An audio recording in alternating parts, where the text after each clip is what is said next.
Hi everyone, welcome to Saturday! Yay! It's another Hey. live stream, and we've got Inky here with us. So I'm just going to bring up the Inky. Here we go. Say hi everyone to Inky. Hello. Hello, Cool, cool, everyone. cool. Let us know in chat if you can hear us okay, if the stream is working alright. Give us feedback. Make sure we are all technically glitch free. So these are all the chatties. So we've got a big hi to Axel Soft, or Axel as we like to call him, dearly here. And Darren, how you going? So yeah, there's a few of us here already. Got a big stream ahead of us today. So yeah, hopefully you guys can stick around and watch it. There's quite a lot of topics in the news. There's going to be a busy, funny side. I've actually been quite active in planning for this stream, so spent a few days actually putting it together. So hopefully it goes without a hitch, and I'm sure there'll be technical issues, of course. There always is with the interwebs. Also, I set up a little, you know, the Beat Step? Not the Beat Step Pro, but the Beat Step. That was the first one that Arturia brought out. I brought, Yeah. you know, the Beat Step. So um, I set it up as a little MIDI controller. I'm going to unplug it though, but Cameras and stuff. that thing. You guys remember Yeah. that thing? Yeah. So I've set that up as a little MIDI controller for my OBS studio. And this is going to not work now, is it? What the hell?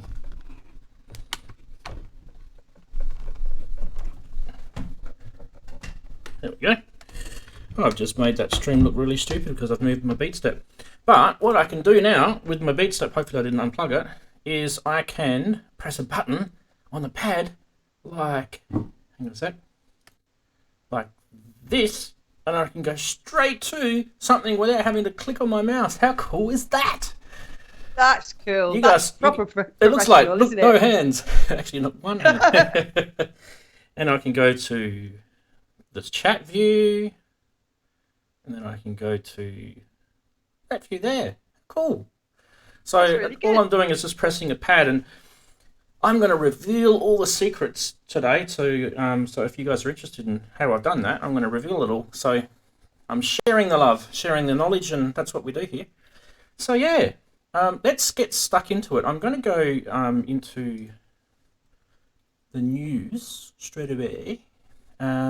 Actually, before we do, I promised. Yeah, where are we? There's the news. I promised you guys that I would crack a beer. Remember how I said that last time? Oh, yeah, yeah. So this is actually, I thought what I'd do is I'd show you guys the beer that I always tend to drink. This is the go-to beer for me. It's called Crown Lager. Crown Lager here in Australia. Um, this is actually really cold right now. So it's Australian beer, and it's not a twist top. It's a bottle top opener one. So let's open it to celebrate our Saturday. There you go. Cheers. Look at that. Cheers. Cheers to all of you guys. Cheers. Oh, I'll Geez, have a that's sip of nice. there. That is very, very nice. That's my go-to. That one. Ah, look at that! You got a Cheers. coffee. Um, I've got a coffee here as well, but I'm not gonna. I don't think I'm gonna drink that now. I've got the beer.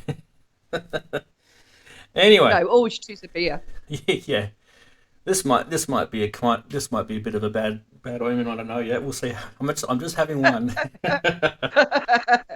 All right, so let's get into the news. The news from the Geekery. All right, now the first thing I did was I made a new news intro. So let's roll.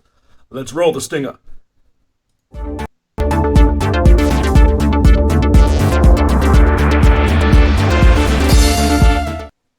Oh, that was quick. How's that? Did that come across all right? Oh, yeah, that was good. Cool, cool. It needs some thunderous music on it. Yeah, yeah. Need some thunderous music, Yeah. yeah, geeky news. Hey, so who's got a Novation Launch Control XL? Me? Yep, me. In fact, there's one down next to the MPC Live right now. I'm going to show you that in a sec. But how cool is this? This guy, I can't even remember his name now. Mika Frank, I think his name is. He's a musician. He's got an album out and everything. Actually, that's his album there. You can see it in the picture. He's got a little cassette there above it. He's produced this bit of software called Grain Station, and you can download it for free from GitHub. Let me see if I can get that up for you guys. GitHub. And this is what GitHub looks like if anyone is playing along at home. I'm sure all of us real nerdy nerds know what GitHub is, but this is where you can get it from. It's a bit of software, and what it does, I'm going to show you a video, so don't worry too much. I'm actually going to play this video here. Let's have a look what it does. So we'll go full screen, into the video, go.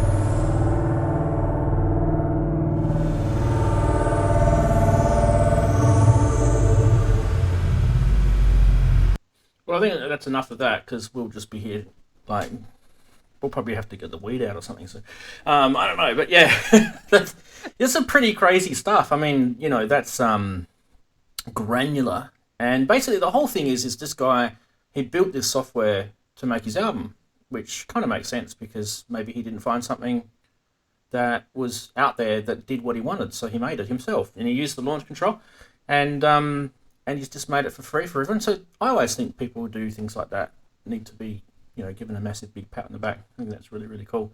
So, yeah. So is it just using software? This software on? Yeah, it's just you connect it up to your computer, and you do everything on your computer, and that basically the launch control is it basically, so you don't have to touch keyboard and mouse. It's got all those things do everything for you. So you load your samples in and record and all that sort of stuff. It's pretty cool. I might do something a bit more on this, because I'm actually pretty keen on checking this out a bit more. Anyway, that is that. We don't want to dwell on these news items. Next one is, I don't know why Behringer just seem to get in the news a lot, don't they? But I don't know if you guys know, but they're now shipping the Odyssey, which is their version of the Odyssey. I know Korg released one quite a few years ago. I've actually got one, the 80% Odyssey, 80% of the original size. It's 80% as good as the original. No, I believe, there's a few guys that I know on YouTube, the YouTubers that are saying this is actually quite a good Odyssey. So, you'll be able to buy it now, and it's shipping in about 4 weeks. There's some already shipped, so there is the Odyssey. Out of all of them, that's the one I would be most interested of the clones. Yeah, like the one I've got from Korg, it's beautiful. It's, you know, absolutely gorgeous. It's a really nice synth, and what I like about it is, you know how most synths have got that sort of Moog layout with the oscillators, filter, that sort of stuff. You know, it's kind of the Odyssey's different, and I actually like the way the Odyssey's laid out. It's kind of more musical, in a way. Yeah. So, Inky told me to remind me, she's good like that, that speaking of Behringer, they've brought out a new synth, or did they? It's called the MS1. It's actually the MS101, but they've renamed it to the MS1.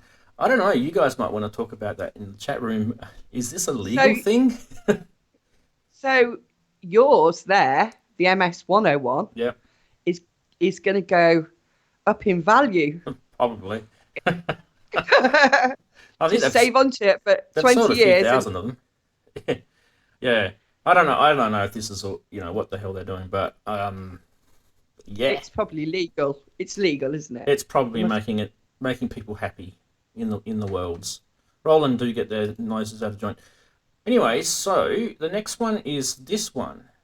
I can't can't remember if I've mentioned this thing before, but it's come in the news again. Now this is a Eurorack module by Percussor, and it's an SSP module.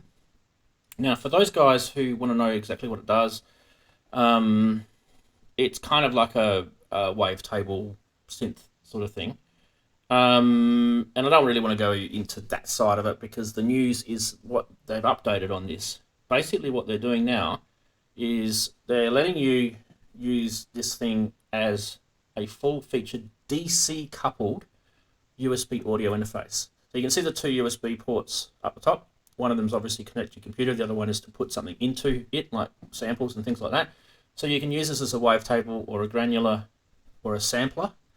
And with all those CV connections on it, this thing is going to be huge. But instead of me chatting about it, why don't I show you a video? Let's go full screen and hit play.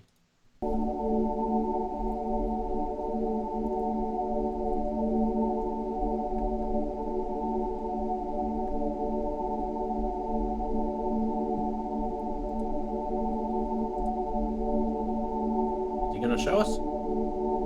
There we go. USB interface, which is just amazing. So with one cable, one USB cable, you're going to be able to interface the likes of any DAW essentially. In particular today I'm going to be looking using Ableton CV tools, and we're going to be sending out some CV and trigger and envelopes into the SSP all via this USB. I should mention that it can run at different rates, so you get 24 channels at 48k. If you want to go up sample rate. Alright, so I'm not going to let him blab on because you guys can watch the videos in the link in the description below. But this is massive. So there's people getting into Eurorack, and there's the virtual rack stuff that's in there, the virtual CV stuff that's out there now. You can actually you can interface from the physical Eurorack stuff into this, into your computer, DAW, via one of these. Doesn't have to be this, but if you've already got this, it's a free update for those who've already bought it, which is pretty bloody awesome. So as he said, you can support up to 24 channels, which is massive. And don't forget I mentioned before that they're DC coupled, so that means that you can send CV and all that sort of stuff over it, which is really cool. But I don't want to sort of dwell on that stuff. If you guys have got questions, we can come back and revisit that because there's a lot to get through today. And I think that's it for news. So I met Matt. I was lucky enough to meet Matt at the Sonic State gig. Yeah, he's cool, isn't he? I like Matt. He's a really nice guy. But so he's a lecturer or like a professor or something like that at some sort of school, isn't he? Brighton University, I think it is. Yeah, I could tell because he's got a very good way of communicating and educating. The way he talks, it's actually really good. He's like that. He's totally like that. But what you don't get from the videos, he's very tall. Yeah. He's incredibly tall. So you kind of get knocked over. It's like, oh, hello. He's what a nice guy. Hi to Matt if you're watching. I don't think he is. And I'm very short, so it was very, very... All right. Let's jump back into chat and just see who has been there. Big shout out to Michael. G'day, Michael. I haven't seen you for a couple of weeks. I know you've been mucking around with your band and everything, so that's awesome. So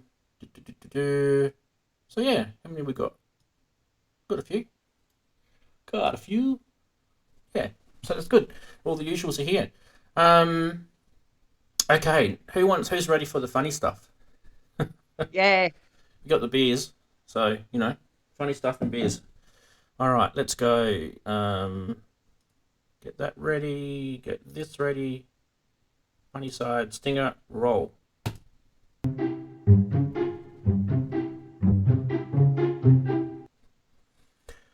Okay, welcome everybody to the funny side. Hopefully this is not something that people hate and I just keep dishing it up at people.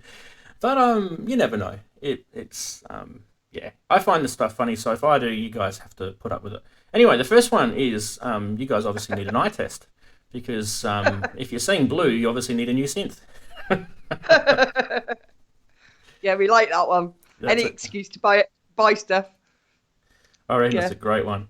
Okay, moving on to the next one. So those who are into vintage sound, obviously, you've got to use USB 1 stuff because that's what you get the vintage sound out of. That's brilliant. Sorry. That's all right. So yeah, these have, if these make me crack up, that's why they make it. All right, the next one. That's brilliant. Next one. Here we go. Oh, we had to put that in, didn't we? That's not even funny. You've just depressed the whole of any British people watching. We forgot about him. We forgot. So you know how you see a lot of those photos on the Instagram and Facebook and that, where people are DJs and they've got nothing plugged into their decks. Yeah. This is kind of like one of those photos. No, this is just not good. So technically, what chord is that? It's called the grunge chord. Okay, moving right along. Oh, okay. So, whoops. Now, I've got to do something for this. Okay. All right. I've just given you a sneak peek. Okay. Good YouTuber. You guys would probably know of him. His name is Markus Fuller, and he released a video just recently. Now I'm going to play the video. So he gets this mixer. Okay. Yeah. This has only just come out. This video. I had a chat to him. I've got his all full okay to do this. So he's got this mixer from a band that he's fixing for. Listen to this. Can't move any of the pots. They're all set up for their gig. So I'm gonna go back a bit. The other trick as well. I can't move any of the pots. They're all set up for their gig. So I've taken a lot of pictures already of all the pot positions and where they are, and which buttons are pressed in and things. So hopefully I'm going to put this back in their case if I repair that, and it'll be good to go for their gig type of thing. So poor Marcus, he's got this massive mixer and this band has asked him to fix one jack. It's one jack. I swear to, it's just one. Now let me see if I can find where he shows it. It's just one jack. To be fair, why couldn't they take the pictures? I mean, anyway, he takes this whole thing apart. Let's have a look here.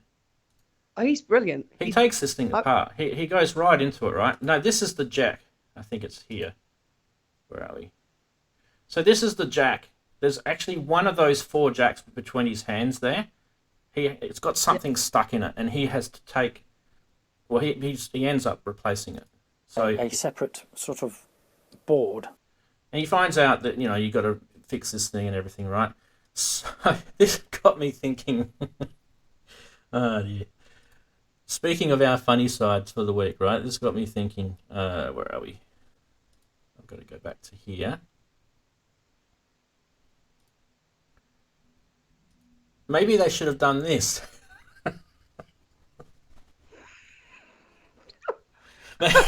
Maybe the band. They should have hot glued all the knobs in place. Not touch.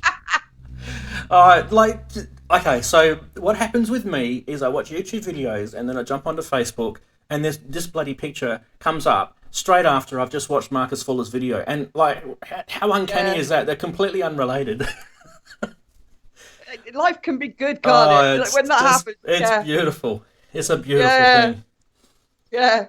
So okay. I don't want to cast aspersions, but I reckon a guitarist did that. It's guitarists' work. Sorry, guitarists. Oh, that is brilliant. So brilliant. So who here has come across someone who's told you, don't touch any of the knobs or the sliders on my mixer because they're all set for our gig? Anyone told you that? Obviously the the great thing out there, the digital mixers, is you can save all your settings and you just recall it, and it doesn't matter where your sliders and knobs are. I once lent someone a PA amp, right? It's an old one with a little fuse in the back. And I said, look, if it doesn't work, you have to wiggle the fuse. I said, it's like a bit funny. So I went to pick it up about, I don't know, 4 months later, and he chucked it away. Because nice he said, oh, it didn't work. Yeah, didn't ring me or anything. No check-in. Just because I was like, oh, well, that's gone, wasn't it? Just because of the fuse. But, no. That's a bit extreme, isn't it? If you... All right, let's go back to it because I've got some more. Okay, so the next one is, so you guys would know if you're on social media that everyone's been playing around with, with pictures of themselves or other people. And the most common one that we saw was they usually get football players or something like that, and they make them look older or younger anyway. Anyway, so see if you can guess who this is. Anyone want to guess? Has it come up yet? Yeah. Yeah, the streams that's just come up on the stream now for me. See if you can guess who that is. You can see his eyes, but I apologize to the person for using them as a guinea pig. All right, I'm going to give it away. Here we go. That's who it is. Do you know who that is? Oh my God. No, still don't know. That's Uli Behringer. Oh yeah, it is. So.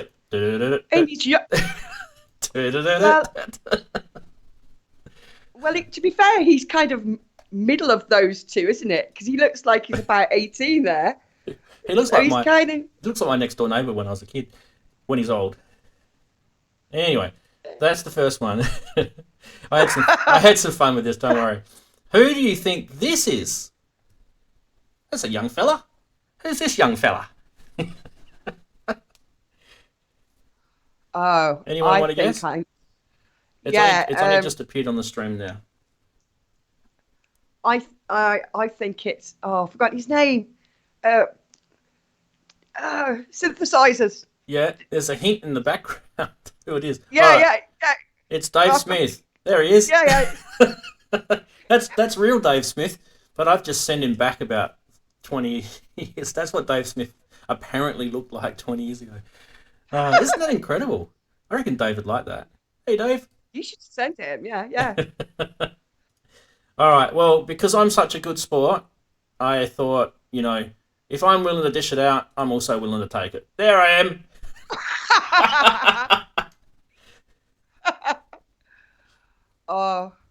I'm never trying this up. Oh, that's. You can get. I look like about 80 there. That's shocking. That is absolutely terrible. It's depressing. I like the younger one. We'll do the younger versions. They're good. I'm going to take myself off there before people just leave the stream in droves. Oh dear. So, Inky, tell us a bit about what you've been up to in the last. Gosh, it's been a couple of weeks, hasn't it? Yeah. So last weekend I went to see Orbital, and that was pretty cool. Tell us a bit about that. It was to celebrate the 50-year anniversary of landing on the moon, and they had the David Bowie tribute act that's going around. It was on Sonic State. That was really good. And Orbital were playing, of course. They're really good. And they bounced their voices off the moon, which was pretty incredible. So I thought that was pretty cool. That's brilliant. And then I think we're going to be talking later about what I've been up to. I've been starting a new couple of sets on the 4th and the MPC, largely due to the something we're going to discuss in a minute. Yep. Well, everyone knows what we're going to be discussing. So, well, it's that update. I'd been mapping the controller, as you know, to the MPC. And it was all right, but it was getting a bit tedious. I was like, well, if I want to do it for another drum. So when you reverse a drum sound, say, it only works on that drum kit. If you change the drum kit, you have to redo it again. Do you know what I mean? Yep. So even though it's on that pad, so it's all.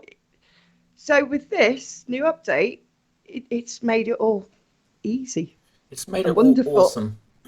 Yes. All right. Well, let's. Better than we ever could have expected. Why don't we check it out? Okay. So here is my MPC Live, and I mean, as you could see before, Inky had her. Inky's got a Force, and actually, I'll go back to her view. Where's her view? Full, so everyone can see. There's your that's your Force, isn't it? Yep. And your Live is behind you. It's over there. Over there. Okay. Cool. All right. So now the Force had a slightly different update to the Live. There was a few actual more bells and whistles in that firmware update than what the Live got. I don't know if you knew that, Inky. There was a lot more in the Force update. I think it was more workflows, though. I don't think we've got anything more in the way what it can do musically. It's just workflows. So yeah, you can now turn quantize on or off, and just little tricks, faster workarounds.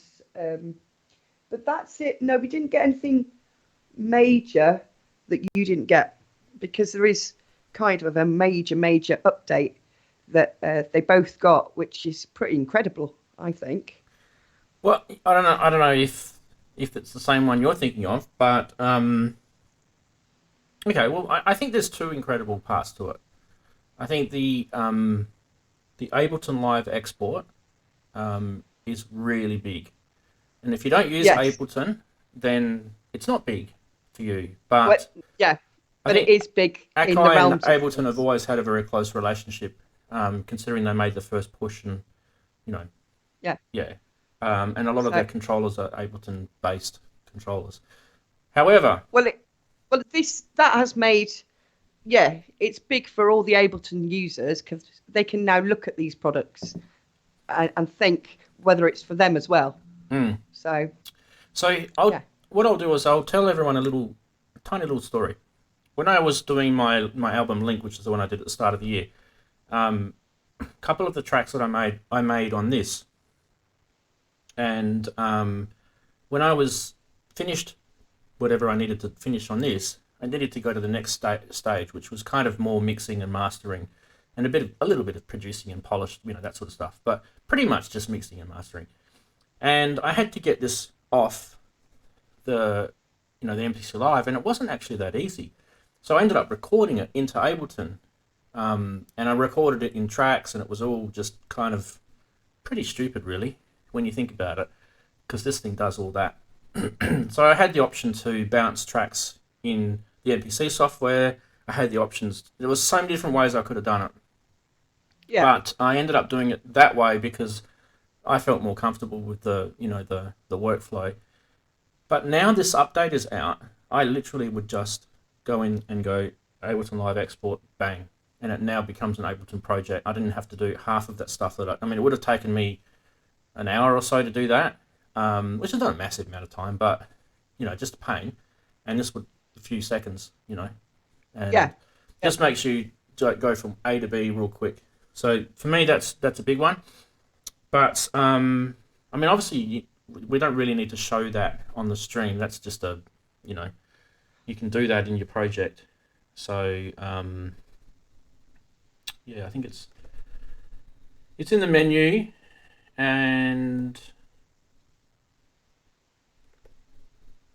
you export the project.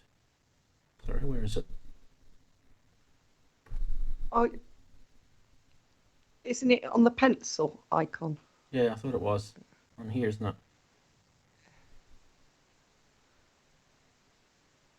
Export. Is it? Yeah. I don't know if you can see it on the stream. I can't see it. I'll find it in a sec anyway, because I actually don't want to show that right now. In fact, what we'll do is we'll go back to the other thing. So the other thing is grid and step automation. Yay! This is probably more of the musical one. So when I say musical, more performing sort of musical one. And yeah, so in your, where is it?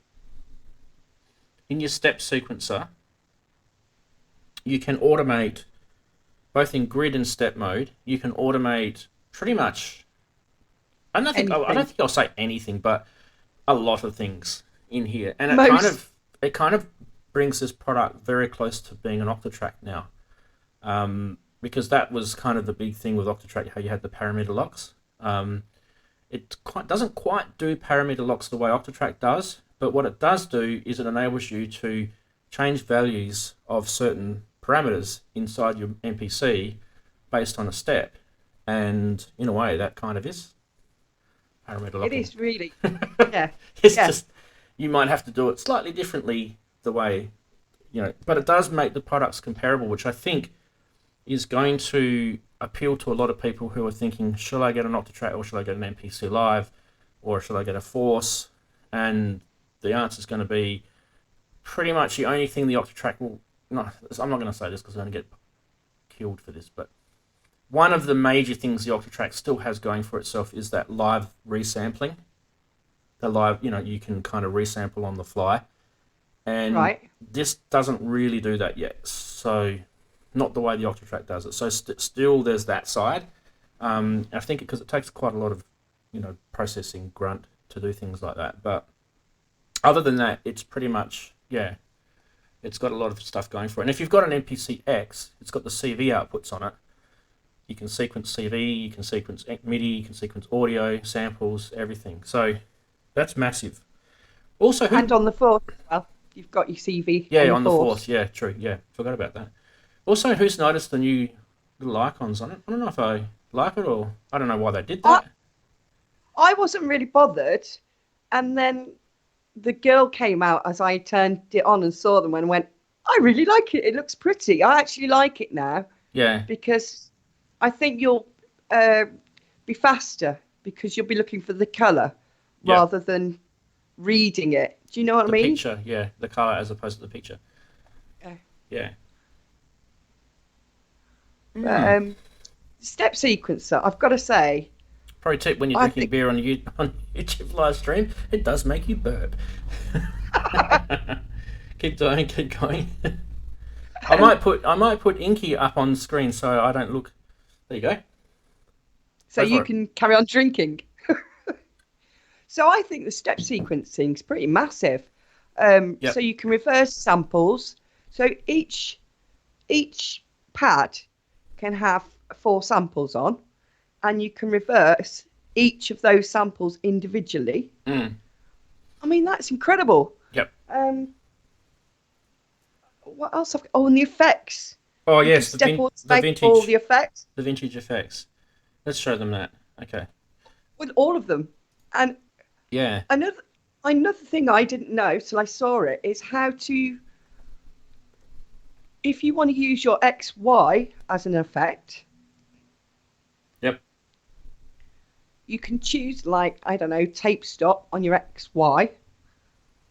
And then you insert that, and you can step automate that as well with lots of different parameters, like the XY axis, enable.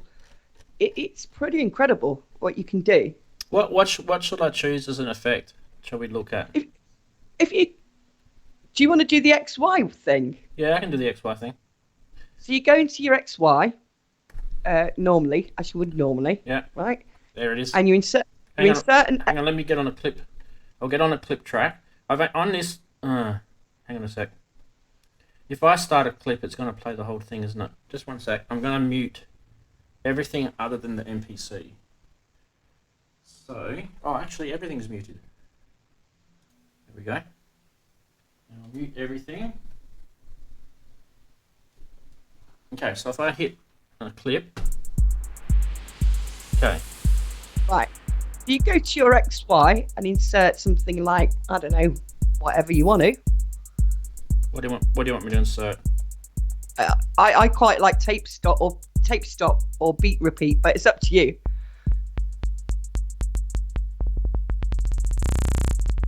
Okay, got that. Right. So then you can go back to the main screen. Yep. And you go to insert effects on those clips. Mm-hmm. So you go for your little eye, don't you, at the top left? So you know your left. Yep. Right. Insert. What shall I choose? Air or Akai? Like you just go right to the bottom. Right to the bottom of that. Oh, that's right. The one's right down the bottom is the XY thing, isn't it? Yep. Right. Yeah. XYFX. Yep. Select that. Right. Yep. Yeah. Click And pencil. then you go. No, you can just. No, you don't need to do that. Okay. Yep. Now you go to your step sequencer. Yep. And you click on your velocity. Yeah. And change that to. You have to click. I think you have to click on it and add new. Right. So press on. Yeah. Add new. Yeah. XY. You've got it. No, it's not in there. Did I not put it in? Not on the track. Should be in there. What did I do wrong? It's on there. So there's a clip. Does it do it with clips? I don't know. It's the XY is on. This is the wonders of live streaming, everybody. Okay. If it's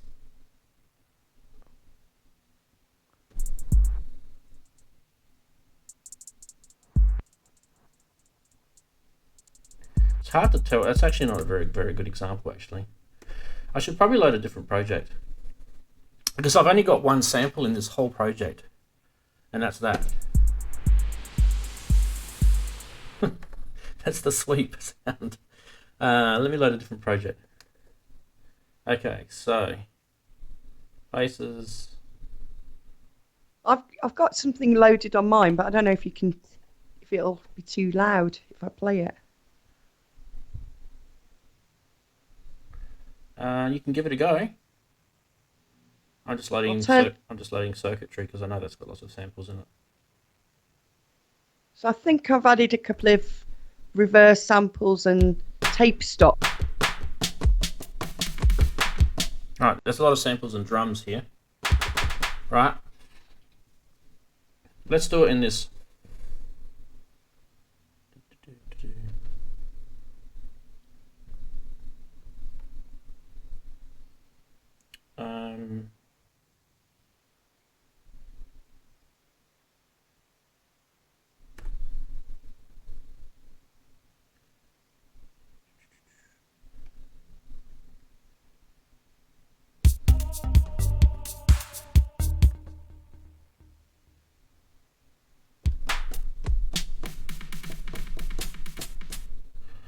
Okay, this is not letting me insert samples in here. Wonder why that is. What? Go back. I'm on a drum track. Right. I've hit the eye. Double click on inserts. It's not letting me. There's no option to insert a sample. What? That's weird. Never seen that before. So I've just loaded. Nothing like live streaming, is there? Hang on, I might try it from this way. Go to clips or drums. Where are we? You could try it on an individual drum. Okay, inserts. I'll do it on a kit. Here we go.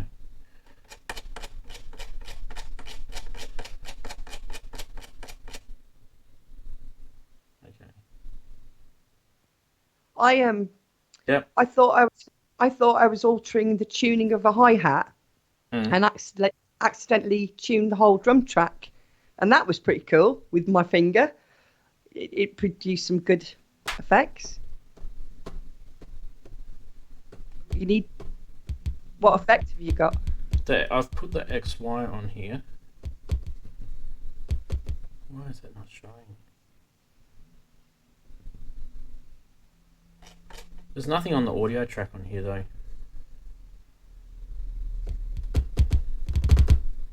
That's weird.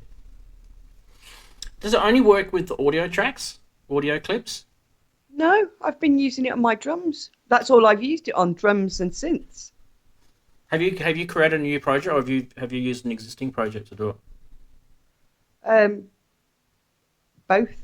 Oh no, an existing one.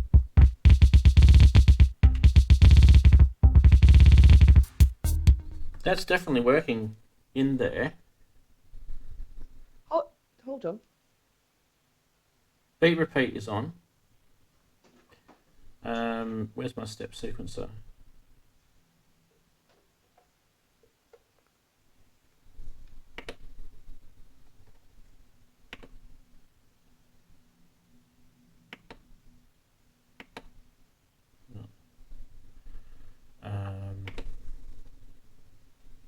Yeah, it's not showing up. Is it supposed to show up under velocity, is it? Yeah, hold on, I'm just checking. I'm not talking rubbish. While we're doing that, let's check on the chat. Oh, Inverted's joined us. Hi, Inverted. Menu diving. Yeah, I know, Darren. You don't have to do much menu diving, actually. It's only when just remember, though, you're setting up. You're setting stuff up. So you're only menu diving when you're setting stuff up, but when you're performing, you very rarely do you menu dive. Would you agree with that, Inky, that statement? Yeah. No, once you've done it, it's like a dream. It's like painting. Yeah. Effects. It's insanely good. You're kind of menu diving to set things up. Once you've set them up, you get everything the way you want it. Then you're basically just performing. You're playing. You're hitting pads. You're whatever. So I'm just wondering why that's not showing on mine. I definitely have the update, because I wouldn't have those fancy colours on the home screen.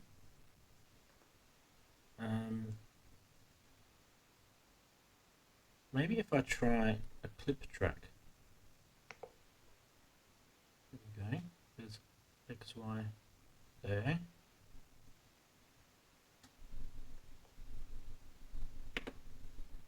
Add new. So when you go to add new, do you see track, program, pads, and then you see this XY thing underneath there? Or is it on the track? It's not on the mixer. No. It's not on MIDI. Let me have a quick look on the force, because I know I've definitely... Now I can't find it. It was my favourite trick as well. Maybe it's not maybe it's a force thing. No, because I found it on here. I'm trying to find which track I've put it on though. All right, while Inky's doing that, let's go back to this. What I'm going to do is I've done a bit of interweb searching about the new MPC 2.6 firmware update, and there's a couple of issues that people have reported on it. So this is just for those who have got the MPC live and they're watching the stream and just want to know what the issues are. Apparently, the screen resets its settings last used to the default value. So if you're in your screen and you've changed the settings, and you turn it off and turn it back on again, it defaults back to the I'll be default back in a value. moment. So that can be a bit annoying because it didn't used to do that. I think they actually added that as a feature. So I don't know whether that's a problem that or if it's just specific to one particular user. I actually haven't been able to replicate it on mine. So that's what someone said. And I think the big issue that a lot of people are talking about is this firmware update came... When did it get announced? It got announced the week before my last stream. So that's like a week and a half ago. And it only just came a couple of days ago for us to download. So it was probably like halfway through the week, Tuesday, Wednesday, somewhere around there. And they still haven't given us any release notes on it. So the stuff that we're telling you is basically all the stuff that they've told us on their videos or on their, the web page that you download it from. There's a bit of info on there, but there's no release notes. So that means they haven't told us what the bug fixes are in this firmware update, which I really wanted to know. So Yeah, if anyone actually does know what the bug fixes are, sing out in chat and let us know, that's for sure. Okay, so while we're doing that, I wanted to look at the vintage effects. In fact, I'm going to go back to that other project that I had.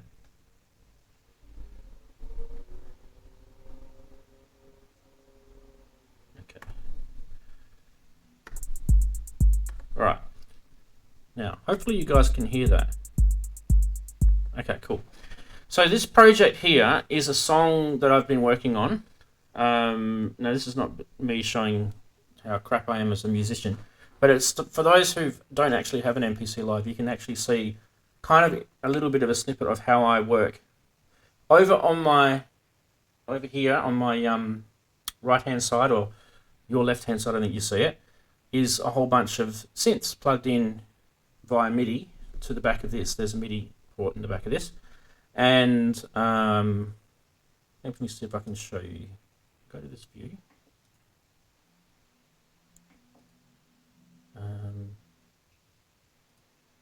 So there's my beer. Hey, that's the MX. That's the MX1 there.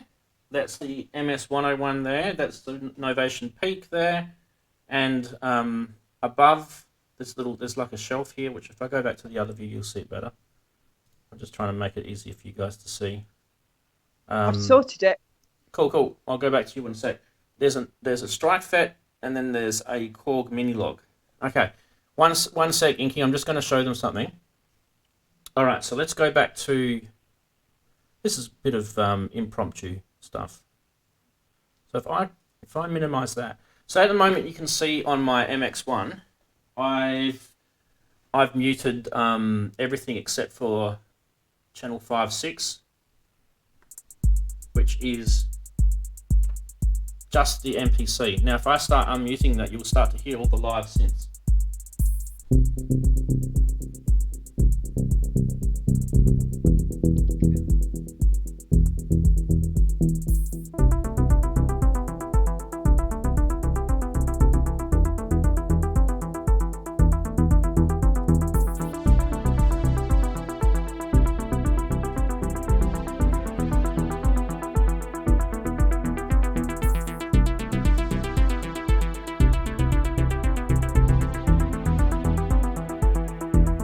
All right, now if we go back to the MPC view,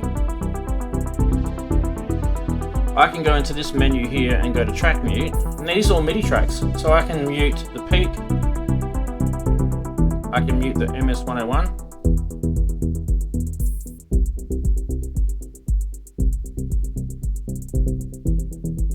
if I want to bring the strings in.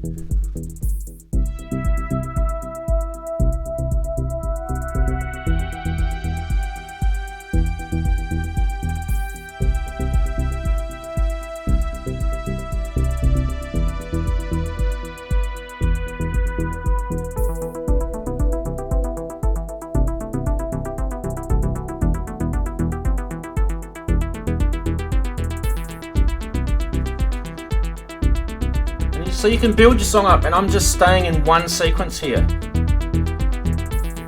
And obviously I'm using all hardware and everything, okay? So the other thing too is, notice how on that side there, I've actually got a track called MX1. And one of the cool things about the MX1 is you can actually change a whole bunch of stuff on the MX1, there it is there, via MIDI. Right. And notice how there's see the digital channel here? That's the digital channel, yeah. Right? See how the actual track where the slider is, how it's flashing?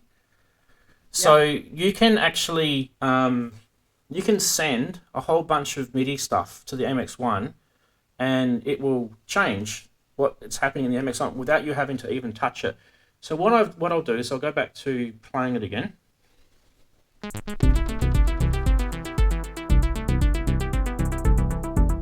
And I'll change tracks. Right, this is, I want to watch the MX1. I'll tell you when it's about to change. Ready, set, now. So smooth. So what it's done is it's enabled the beat effects. And if I go back to the previous track, it'll turn it off. You'll see it turn off.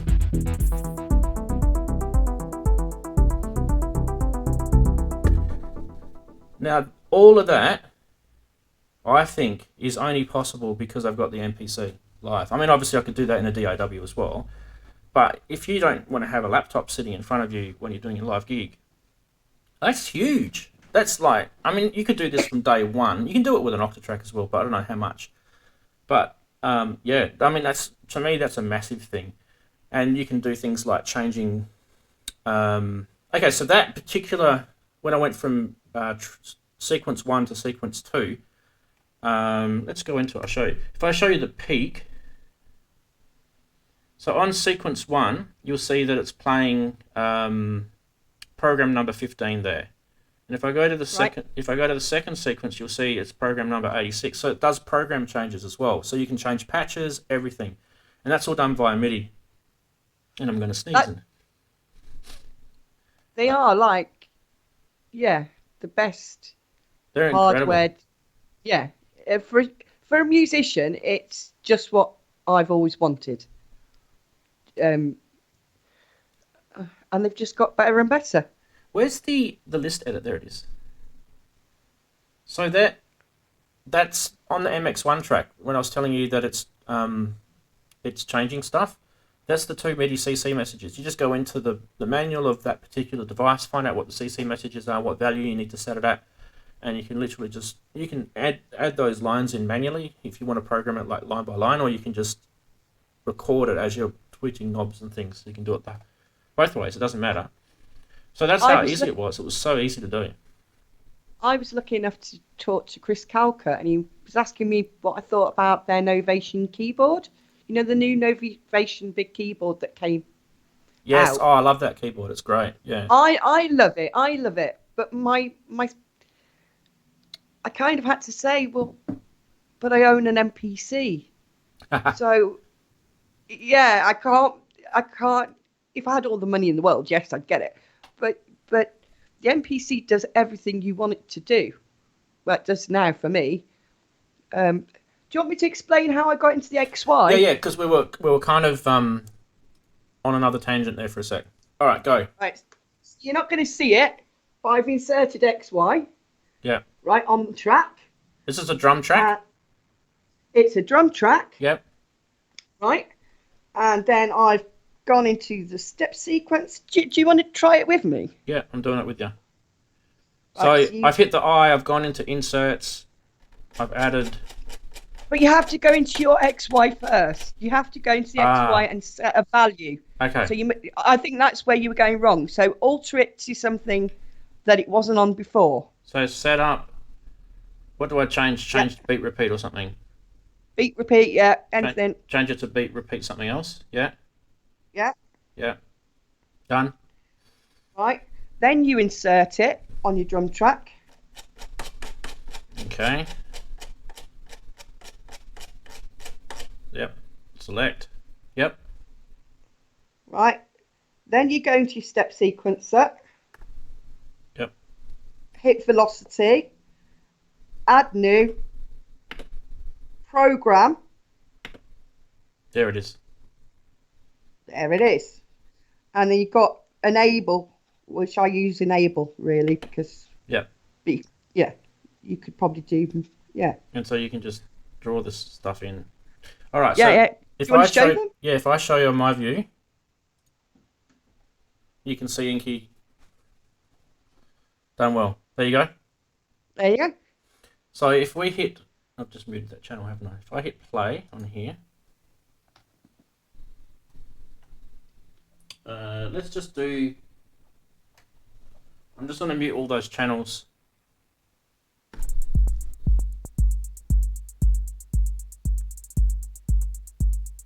Right, cool.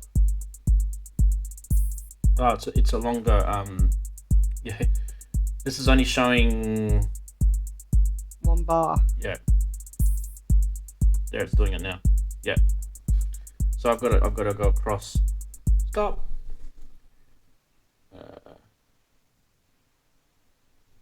How do you go right on this thing? Do you remember how to do that? You have to go bars left and right. There it is. Yeah, there it is. Yeah, it's.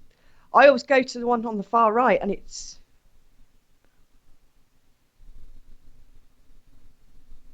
Oh yeah, because you can see up the top. It's up to bar 3, and I think I've got 16 bars, no, 8 bars in this.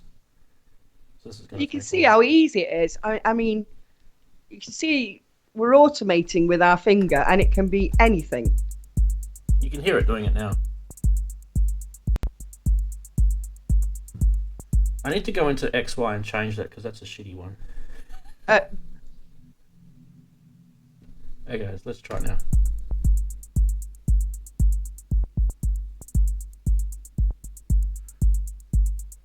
Oh, I don't think it'll let you. I think you have to reinsert it as another XY effect. Oh, really? Yeah, so you can have more than one. Oh, that's really cool. Yes. Oh yeah, okay, yeah, I get you. Yeah. Well, anyway, there it is. There is the. This is the step automation side of it, isn't it? Yeah. Okay. Yeah, because we weren't sure where to find it, but just to make that clear again, you find it under program, and then you have to add new. Then you find it under program, and there it is there. Cool. It's always when you get something new, you gotta work out where the stuff is. So that's really cool. Hi to Michael. Another Michael. We've got 2 Michaels in the channel. We've got Michael Elliott and our normal Michael B that's here.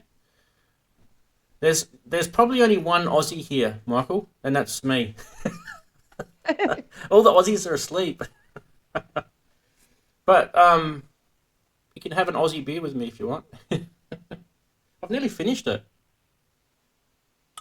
Oh, don't! You're making me want one again. We're nearly coming up to an hour.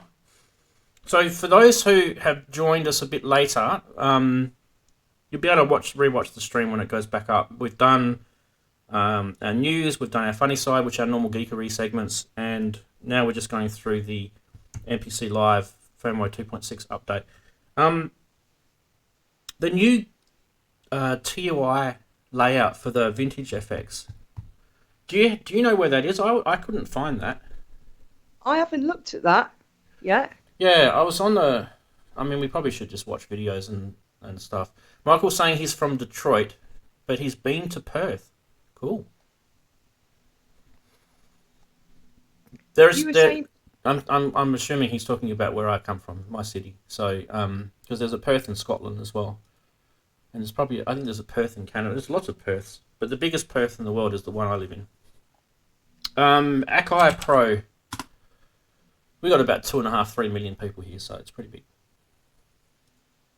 I don't think Perth in Scotland's got that many. No, it's small. And cold. I've got an auntie that lives there though. She owns a pub. Does she? Auntie Anderson, yeah. Oh, cool. Okay, so hang on a sec. What? That's not what I wanted. I noticed I've got a bit of a glitch on the Force. Yeah, what's the glitch? Hang on, let me go to you. One sec. When you Okay. turn it on and you're going to it automatically gives you their hype synth. And all the GUI's gone. Yep. So you've just got like MIDI values. Like if you're doing MIDI stuff on the MPC, you get that screen. So you have to go into another plugin and go back into that plugin, and then you get the GUI back. So that's a bit of a hiccup on the Force. Right. There you go. Yeah. I was actually having a look at the extra updates that they were talking about. So things like being able to export clips to a single clip, in either project, audio, MIDI, or MPC pattern files. Matrix mode enhancements. You can now copy, paste, create, and delete clips from matrix mode. That to me is something that a lot of people have been waiting for. Because when you're in matrix mode in the Force, it's kind of a cool mode. And to be able to sort of copy and stuff while you're in there, as opposed to going out and having to do it through the other. on the pads. Yeah. But these are kind of things that really should be there, aren't they? I mean, to not be able to export kind of your beta, project. It's a beta, isn't it? Don't you reckon? Yeah. Yeah. And we're not going to moan because they didn't. It's not like we had to wait years like other products I could mention. Yeah. You know, and they didn't ever promise it. They just, well, they did promise the Ableton stuff, but, you know, I think they've given us more than they promised. Yeah. And I think they will continue to. Well, I mean, you've hung on to yours, so, you know, and you've got a live. And there's no, I mean, technically, I have 2 lives. I'm in the same kind of boat as you. I've got a live and I've got an Electro Octatrack, right? You've got a live and a force. So, you know. Well, yeah, but I have 2 lives because I want a DJ between them. Yep. So the only reason I got the force is because I looked at all this expensive equipment and thought, well, it's got crossfader. So it's probably the most expensive crossfader I've ever bought. Yep. But you can see my thinking that, well, I could, yeah. Guess what the Octatrack's got? Yeah, I know. That's why. A crossfader. Yeah. Well, I bought. And it's got scenes just the same. It's all the same. You can program it, all that sort of stuff. I looked at the Octatrack and the GUI's wacky. It's really wacky. But once you start using it, does make sense. But it is, when you first have it, I won't lie, it was like, oh no, what have I done? But don't forget, I mean, I had I still have an Analog 4 before that, so I kind of had a step into it. Yeah. So well, I've got the Digitone, and I've realised that an Octatrack might not be for me. It is pretty techo. It is. Okay, so what were we talking about before? I was going to say something and I've lost my train of thought. Okay. So the MPC and whether it's the live, the force, whatever, I reckon they should enable people to put a mouse into this, or a pen, or like you can put an external keyboard into, like as in piano keyboard, MIDI controller. And you can put a keyboard. You can put a keyboard into the force, but not the live, I don't think. No, apparently, well, I'm only going off what Nick Batt said.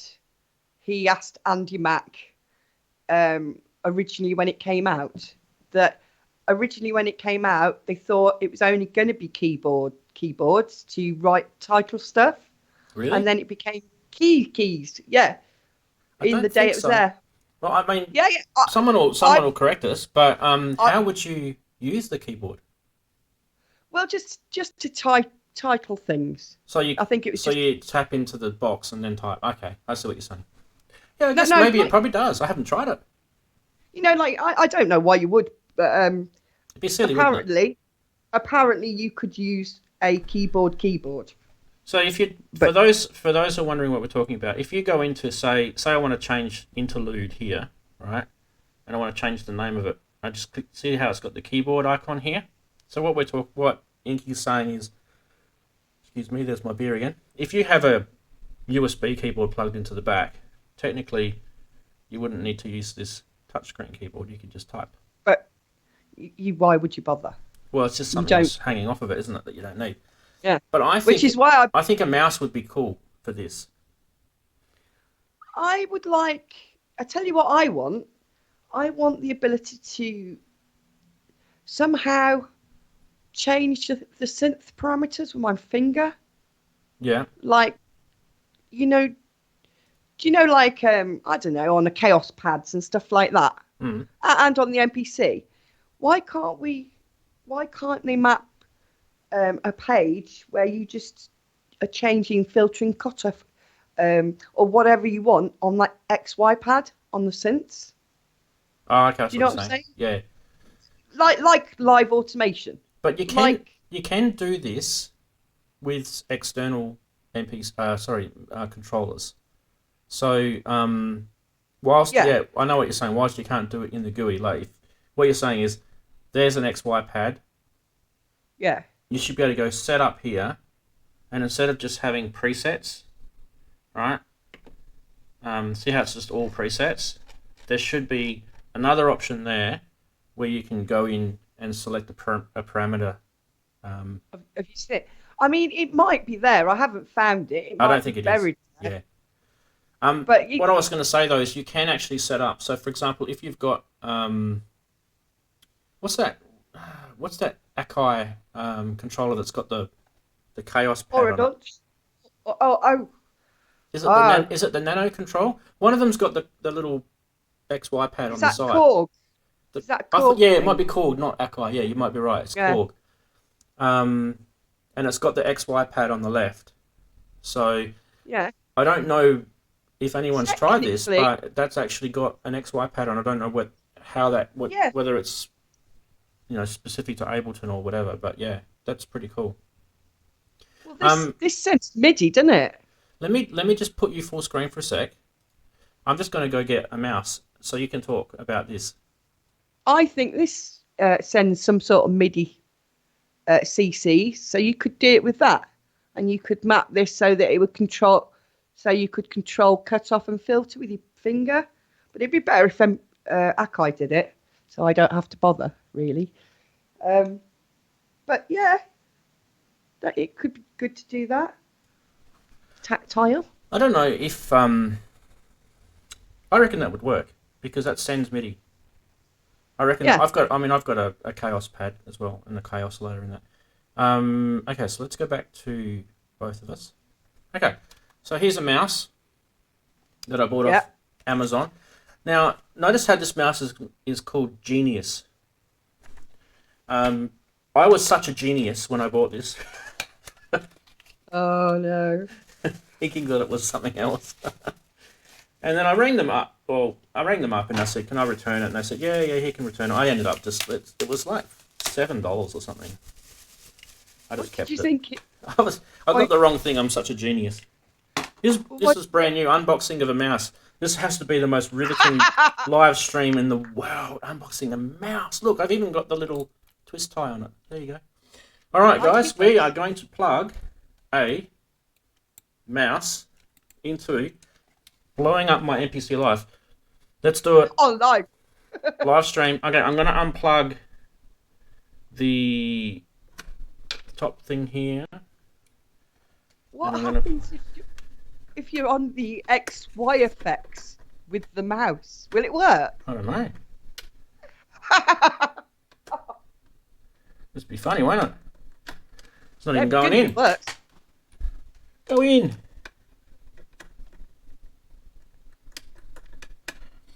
Who hates USB? I hate USB. Did Akai put these upside down? Or is that just really hard to get in? When you're plugging USBs, I don't know if you can see the little screen. I'll do it here. See how they've got... Focus. There we go. See how... It's funny how you talk to cameras and they don't actually answer. They've got two little holes that kind of like are indented there. And on the other side, they've got two holes, but they're not indented. That's the top, right? Technically... Oh, it's going in now. Look at that. You'd think that they come with the standard. Someone went... It's turned on. White box. Hey. Because you're forever fiddling, aren't you, getting those the right way up. You'd think that someone would just go, this is a top, put a big white spot on the top so everybody knows it's the top and everybody knows which way we're going. It's not working. Oh, I was hoping to have a breaking discovery just then. No, it doesn't work. Completely does not work. It could be the genius mouse. It could just be the mouse has got so much geniusness in it. Oh dear. I'll plug the key step back in. Does that work? What can we play? Strings. Yeah, that works. Cool. Alright, that was a fail on YouTube. Sorry, guys. Sorry to disappoint everyone. Okay. It's designed. Michael's saying it's designed. USB is designed so that we always fail to insert it. Do you ever notice though with USB, whenever you plug USB in, like you plug it in at least 3 times before it actually goes in. So you go, Yeah. and then you go, no, it doesn't work. So you turn it over and you go, and it still doesn't work. So you turn it over again and it goes, and then it works. Why didn't it work the first time? Work that out. Oh. It's a terrible design. It really is. All it needs is a universal, like, this is the white top bit and this is the black bottom bit, and everybody puts it in the same way. Well, that's what apparently USB-C is kind of the answer. So yeah, the micro is. I hate the micro. It's a strong word, but I do. I hate it. Him and I don't get along. We don't like micros. No, I don't really like them except for my phone. I haven't had a micro on a phone for years. I've got a USB-C connection because I've had like Android-based phones for years. Like that's a Samsung. Sorry. Note. And then before that, I had a Google phone. They're all USB-C. Sorry. LG4. LG? Yeah. Android? Yeah. Yeah. Of course. So when have we missed out? Oh, Michael, you missed out on the funny bit at the start of the stream where we were making jokes about USB 1. Oh, that's good. I won't get him. We won't give it away. We'll let him go watch it later. Oh, that's good. Yeah. Yeah. Okay, so MPC 3.6. That's pretty much it, don't you think? Yeah. I mean, that's the big news the of Force the week. The Force has got more stuff, but the layouts. The layouts. We didn't do the layouts. Oh, the Yeah. Yeah, the vintage effects. Let's have a look at those then. Well, it's got to be here somewhere, hey. Yeah. So if I click on that, and Akai. yeah, it's Akai. So what's a vintage effect? Oh, I tell you what. Oh, I reckon it's this. I reckon it's MPC 60. Yeah. And if I go into that, vintage mode. Look at that. Oh. That's incredible. What do I do? So in vintage mode, do you get like certain settings like new, almost new, broke, been to 30 clubs and back, and being used quite heavily? I mean, what sort of bit reduction are we getting? I mean, It doesn't tell you that. The outs aren't working because it's been bashed around in clubs for many years. I mean, we should have. I quite like Akai. They've got a sense of humour. So when they did yeah, they do. When they did the Humanize, they did Humanize events, and it was like slightly late, embarrassingly late, drunk, for the timings of the. So instead of being like, making it a percentage or a number, someone said, well, it sounds like you're slightly drunk, so let's write it on the thing. Have you noticed that? Have you seen it on the... Yeah, I've seen that. Yeah. It's actually pretty funny. I remember having a crack. Sorry, I actually, you were talking and we were all looking at my MPC screen. I don't know if you can see that, Inky, but that is the vintage mode. Yeah. I don't know how to... I don't know what it does. I don't know what I'm doing. Can you tell? Anyway, that's the vintage mode. And I don't know if there's any other stuff that includes. To be fair, I don't really use that. I think that's more for sampling. Some guys who are sampling who want to get it sounding like an old MPC. Yeah, so the chorus, that looks the same. Yeah, so I think it's just for those two MPC ones, and there's probably others that I haven't seen, but that's what I saw. Barramundi. By the way, that's a cool name. For those who don't know what a barramundi is, it's actually a fish. Barramundi. Any glitchy effects for the XY pad? I did the tape stop. And what I did was put it. you can't use it kind of too much because it doesn't work. But if you just use it on a couple of steps, it's really good. You start getting glitchy, more octi-track kind of stuff. That's what I've been doing all week, really. Yeah, that's actually really cool. Yeah. You can do some glitchy stuff on it, and there's also that what was the other one that I found called? Well, we're in effects. It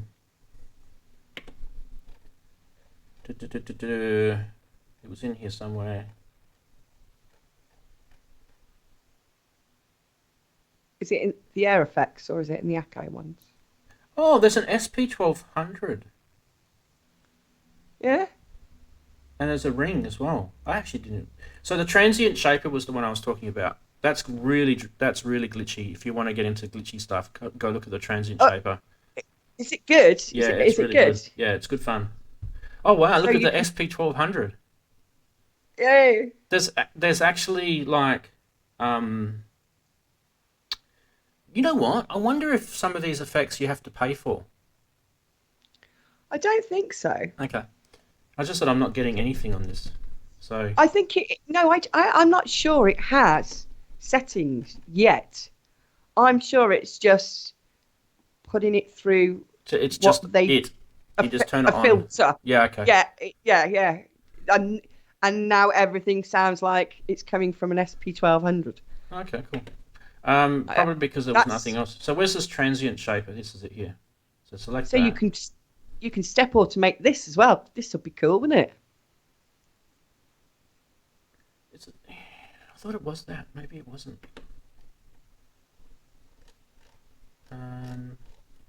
Maybe it's in the air. Well, since those air effects have gone in, I don't really look at the Akai effects anymore. Yeah. Because they're just. Oh, Pumper is good. Have you tried Pumper? Yeah, it's like a side chaining, isn't it? Kind of. Yeah, but you can also get it to kind of gate is in a way. Yeah, like almost tremolo sort of gate. Yeah. Cool. That's actually pretty cool. So you can glitch that up as well. So you can use. Michael's just asked us a question. I'll get back to him in a sec. But you could use that Pumper effect, and then go into your step sequencer, and then every single step change your Pumper effect, and it would glitch right up. If you want glitch, there's glitch to your heart's content. I mean, you can't get more glitchy than per step. You know what I mean? Step reversing samples. Yeah. Things like that. I mean, yeah, you can do. Now they've unlocked the parameters. I found the parameters when I was trying to map the launch control to the MPC, and I saw all these parameters that you can't really get your hands on until this update. You had to do it via MIDI controller or something. Yep, I understand what you're saying. Yeah, that's actually really cool. So let's go to Michael's question, because I reckon we'd both be able to answer this. Using the MPC as a screen, he's asked, can you easily record analog inputs into a loop and then switch to a MIDI instrument, record that into a loop, and then switch back to an audio instrument, and so on? Okay, so the answer is, depends what you mean by, if you're just sort of setting it up for a sequence, the answer is yes. But if you're wanting to do this in a live performance, so the answer is partly yes. And Inky's got something to say, so I'll just put on. Go. Right. There's a big workaround if you want to record live looping in the MPC. And you basically have to...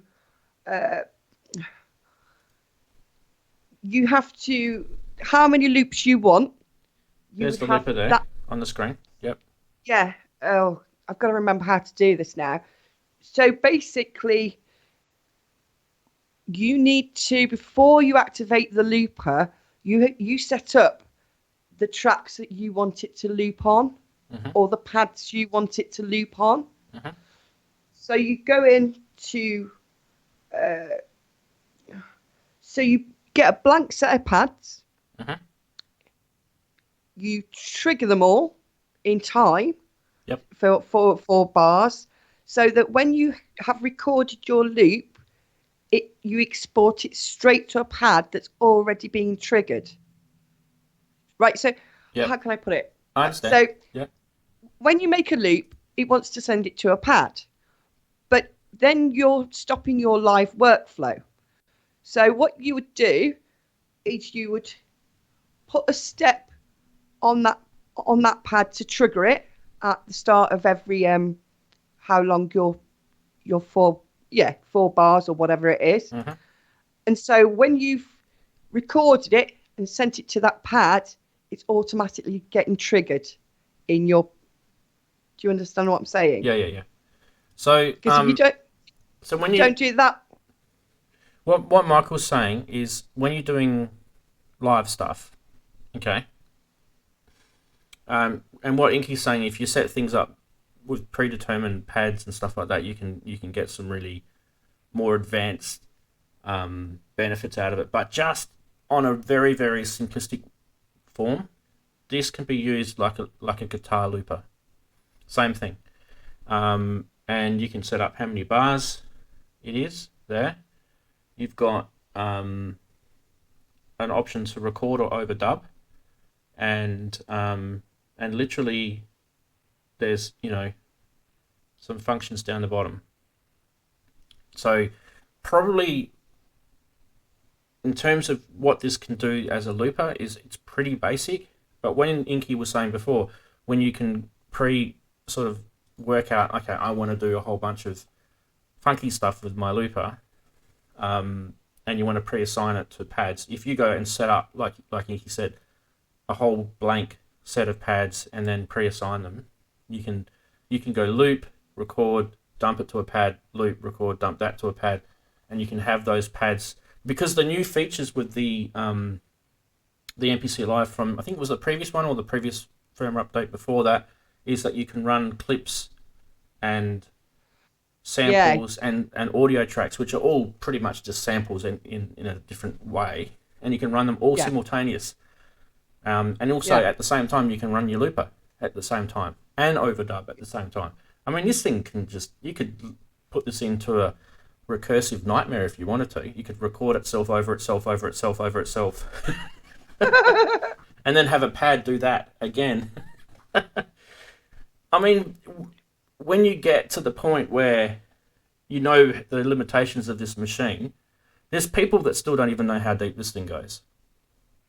Well, I didn't really know what I was buying. I just knew it was going to be better than a Pioneer DJS 1000 sampler. I knew that. But yeah, these are what I've always been waiting for. They're a little mini DAW, aren't they? When you think of it that way. And I love the Live. It's battery operated. I mean, it's a pity the Force isn't it? Don't you reckon? Yeah, but then it's quite a bit bigger. They had room, I believe, to put it in there. I think at the end they decided not to go with it because I think the processor on it's a bit more power hungry. Yeah, because it's got more memory. Yeah, more RAM. It does a lot more processing, and because it's basically a clip launcher, so it's not limited. And it's 64. It's got CB and gates. Mm. Yeah, but I think it's got. I think the MPC's got 2 gig for the operating system. I think the Force has 4. I'm not sure why. I can check that out, but I don't think we'll worry about it. People can check that out themselves. No, I'm not worried. Yeah. I that is not why I would buy either. No, I mean, you don't get something like this because it's got the biggest amount of memory or anything.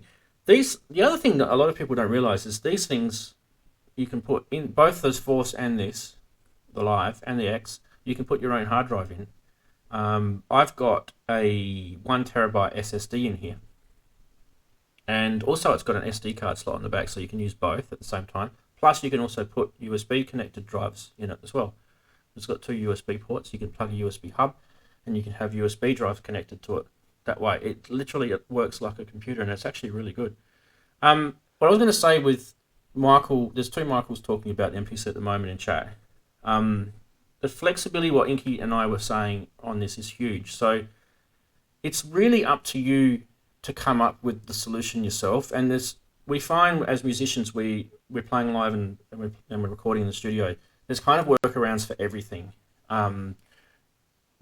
It might not directly do something that you want it to do, but you definitely can do things in a different way to achieve the same result. So you've got, like I was showing before, you've got all of those MIDI-based instruments plugged into a mixer. I could then go and sample those back into it as audio tracks and have them as clips. And in fact, that's kind of how I work. So, yeah. And if you had a mixer, you could just do it all through. Yeah. Yeah. You could do it all at once. I was actually going to show that's if I go to this other track. I think circuitry. Yeah, I think it's circuitry. All right, so we'll go to circuitry. Is it okay if I leave a link in the description of the workaround for the live looping? Because it's really good. Yeah. Tube Digger kind of came up with it. Tube Digger, is that? Okay. No, it's not him, because what he did, it was kind of good, but it was still... me and my friend were talking about it, and he found the workaround.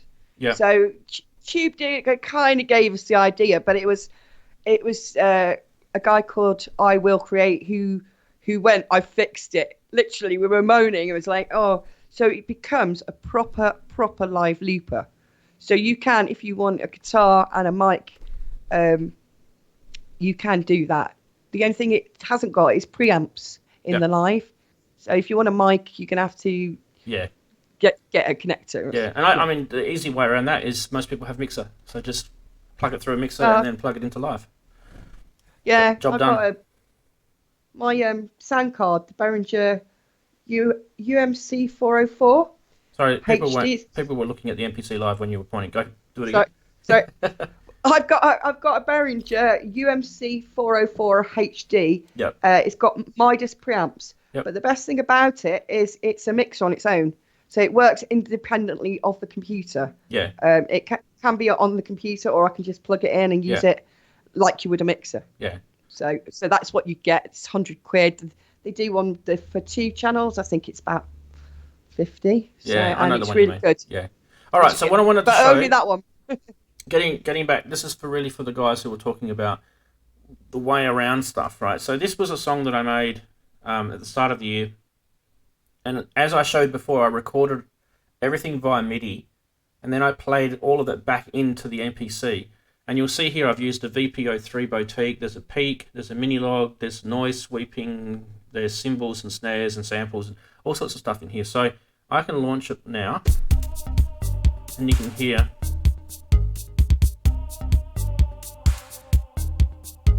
This part actually didn't end up in the end song. So that's just a clip playing, right? And then I can add other bits. These are just clips.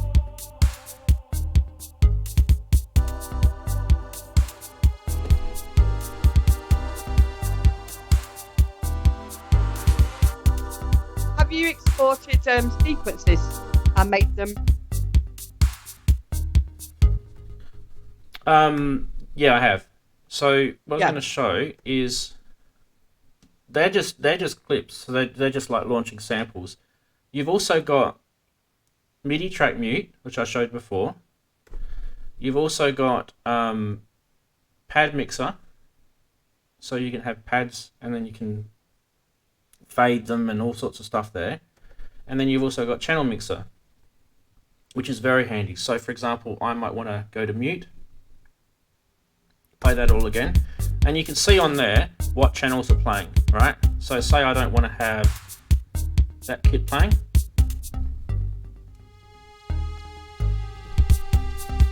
It's that easy. Now that can be pad based. You can do it on the pads as well. You can do it on the pads. So you just actually.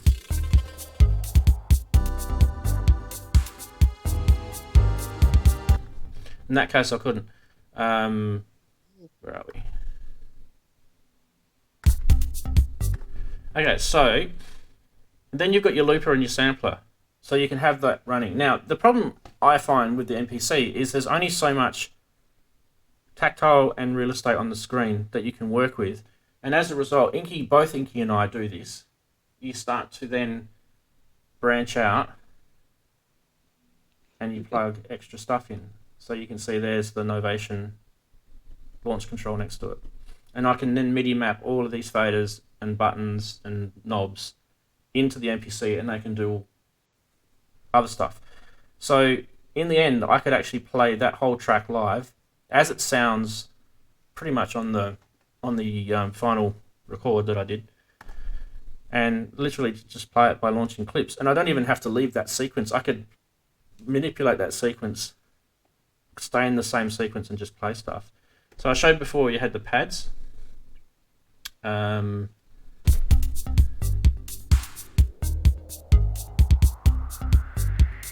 So you've got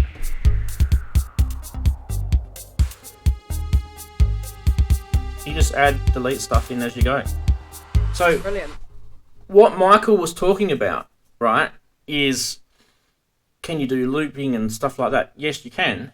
But also, if you know that you're going to play the same thing in a concert live, just have it sampled and then just launch it as a clip. And then you might want to then resample what you're doing, and you can start getting really funky with, you know, that all that resampling stuff. And that's where your your looper and the overdubbing can work in your favor. So that might be another way of doing it. It's just all really just about you working out what it is that you want to do. Like Winky was saying before, predetermine what pads you want, and then at the end of the day, if some of it's live and some of it's pre-recorded, they're not going to know you're performing. And you can have all this stuff sent out. You don't have to touch the MPC. You could have it all as foot controls, which are MIDI mapped. Just because I showed you that the Novation, you know, what's it called again? The launch control. A launch control. Yeah, Yeah. it could be pedals. That's just a MIDI track. controller. I mean, there's a beat step there. You could use a beat step. There's a launch control. Anything that's a MIDI controller, that'll work. Hasn't Michael got one of Michael's those? got, yeah, he showed us that thing. Foot controller, yeah. Yeah. If there's one piece of kit that... Yeah, the 12 You know- step. Yeah, that's what he has, yeah. If it's one piece of kit that, you know, coming from like, I don't know, guitar background or something, I don't know, because we're into tech and stuff, aren't we? We're kind of more the electronic stuff, yeah. Yeah. But yeah. so's Michael. But He's Yeah, into that.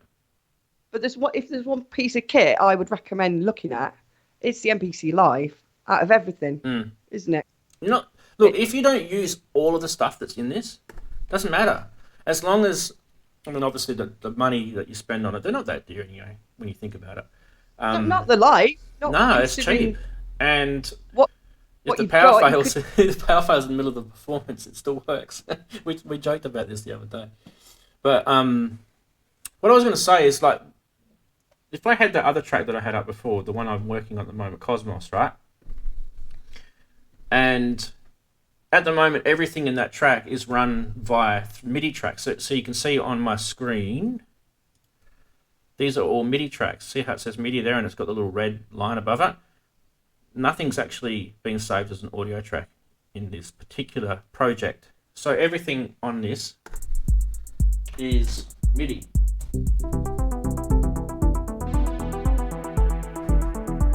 Right? Notice how tight it is too. It's extremely tight.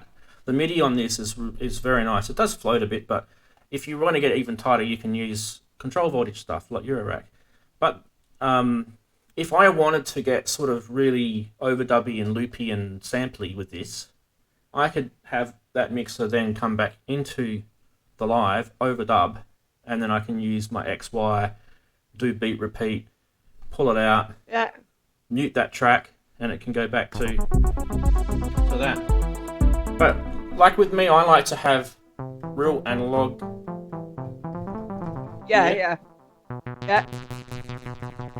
Because it has some unpredictability to it. So in the middle of in the middle of a live performance, this will go out of tune. the MIDI log will go out of tune. You actually have to retune the MIDI log. The bass line on that sounds naff when it goes out of tune. It sounds terrible. So the neutron's terrible for it. Yeah, the neutron, because it's got such, like, if you just touch that knob, it just yeah, it's got my biggest bugbear with that. So you guys should, I think you're getting the idea kind of what we're talking about, which is completely nothing to do with the new firmware 2.6.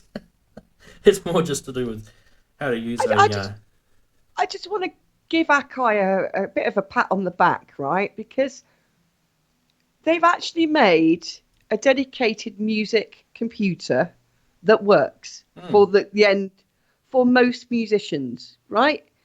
And you know, we're so used to seeing things that are done badly, aren't we? You know, everywhere in life. I think they need to be commended that I think they got it right. I mean, you could take one of these and make an album on it, couldn't you? You could, couldn't you? Well, I have. Basically. I have. Yeah.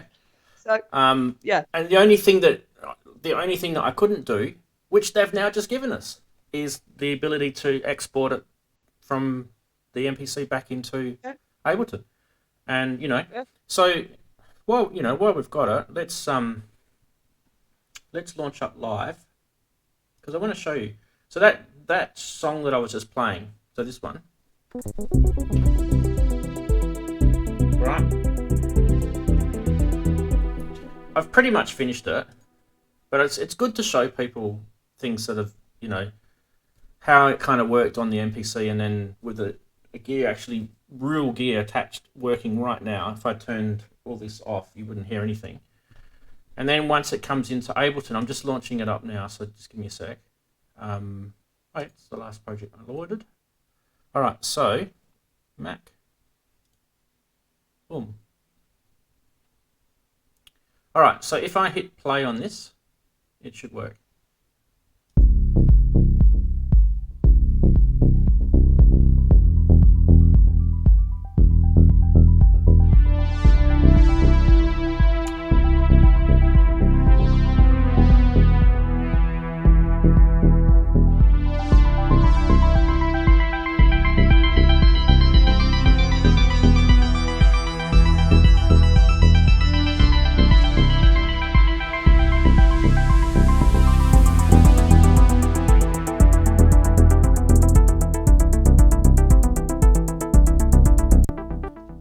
So, I'm not going to play you guys the whole tune because that would be boring.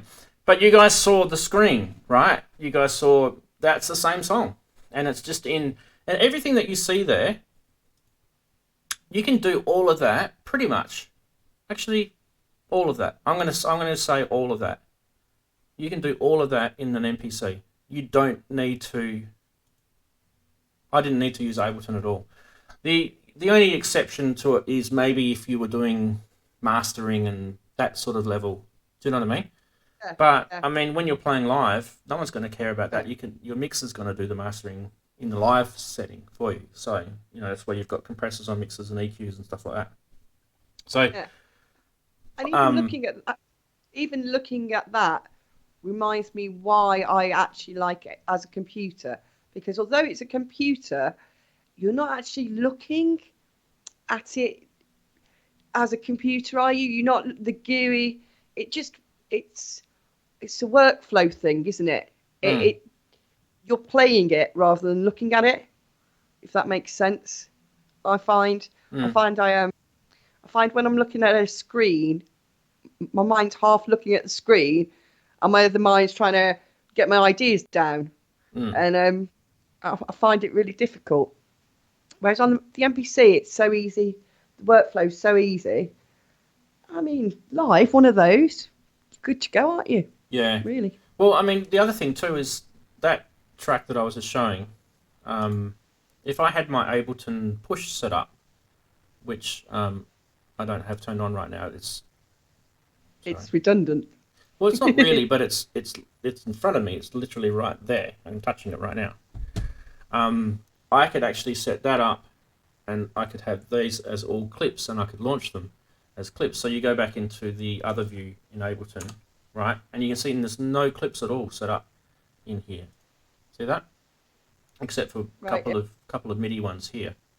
So if I was to turn my push on, all it would show is these few here. Okay, and you know, at the end of the day, why go to all that trouble setting all that when you can just do it on that? And that's how I started. Well, that's how I found the MPC. Really, is I started looking at buying a push and getting Ableton and getting a new laptop, and I started adding it all up, and something about the price of the push, it just made me think, you know, I'm going to do it differently. I'm going to get some samplers, and that's how I started looking at samplers. Yep. When you think the price of a push is £500, you can get an MPC for 830. Yep. Right? With a push, if you haven't got it attached to a computer, it's just a piece of plastic. You know, and I know people love them and they're great, but now this is out, you know, unless you're a real die-hard Ableton fan, I just can't really justify the money for me. Yeah. Especially, you've got to realise I want to DJ. So I was looking at two of these things. So I'm then thinking, two pushes. Oh, you know, that's £1,000 on something that doesn't actually do much. It's really a launch control or a Novation launch. It is really, isn't it? I know it's dedicated to it and it's got a screen, but it's a lot of money. Well, to me, the thing I like about it is it doesn't really have a lot of sound producing stuff built into it. So it's still, you can, there's a synth in there and there's a few things like that, but like you can load, they've got sample packs and things like that, but technically with it, you're actually putting stuff on it. And it's kind of no different to how you'd work on a DAW anyway. You're going to be putting your own recordings on that. So what it does is it gives you the freedom to kind of do that wherever you put this thing. So if you decide to go to a mate's house and jam, you just plug the mixer into the back of this and hit record. And before you know it, you've got some stuff down that you can resample or cut up, slice up. It's got everything in there that you need to do. It just gives you that ability to kind of work more, I think more freer would probably be my way of saying it. You have more freedom. Well, also, it's got everything. You've got your sound card, haven't you? You've got everything in one box rather than taking 3 different items out. And yeah, the amount of stuff you can do in it, I can't see. I don't use the computer. I haven't turned the computer on to make music since I got them at all. So that's there you go. There you have it, everyone. You heard it here first. Inky doesn't use the computer anymore. Yay, told us. All right, so we haven't actually talked much to the chatty guys today. I've got my little chat window up here. I have been keeping an eye on it. Yeah. Michael was talking about powering up the monitors. You probably would have seen, I think you would have seen the monitor when I had, I don't know if you saw this. Where's that other view gone? There's my monitor. So I've got, what are they called? HS80s. Yamaha HS8s. Yamaha HS8s, 8-inch. Quite a big thing. I probably don't need it that big, to be honest. And I've got the subwoofer underneath. And we were talking about this a couple of live streams ago. I actually very, very rarely use them. I use these, and if I'm actually, if I'm mixing and mastering, I will listen to the track on my phone with a set of Bluetooth headphones, or I'll go in the car, I'll listen to it in the car, or I'll play it on my crappy, I think Inky was talking about her speakers that she's got, which you can see in the corner, those wooden looking ones. I've got a set of speakers similar, and I just go and plug it into that and play it through that. And I always find when I adjust my mix, it's based on probably the best result for all of those devices. And it's probably not the greatest way of doing it, but for me, I never had a problem. No one's ever come back to me and said, "Oh, your mixes sound like crap." So you mentioned something really important last time, which is kind of why I stopped using the monitors. Is originally these speakers were just because I was going to play very loud music and I didn't really care about them. But when I actually did stuff on the monitors, everywhere else I heard it just sounded awful because I was trying to compensate for the flatness of the monitors to hear it how I wanted to hear it. But then every other device you're listening on it to is not a monitor. They're not made to be flat. Yeah.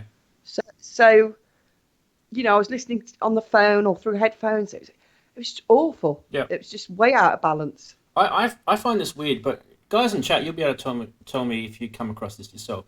If you do a mix and you just do it in your cans, right? Only do it in your cans. Don't do it anywhere else. Just in your cans. Don't use your monitors or anything like that. Then go play it in the car. I guarantee you, your bass drum and your bass track, unless you're being smart and you know exactly what dB you should be setting your tracks on. I'm just talking about doing it by ear, not by being smart.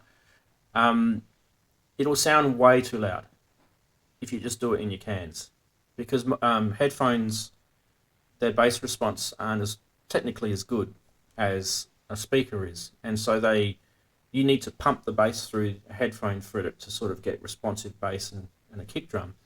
So what I'm saying is that's why I go around and I try it on different devices.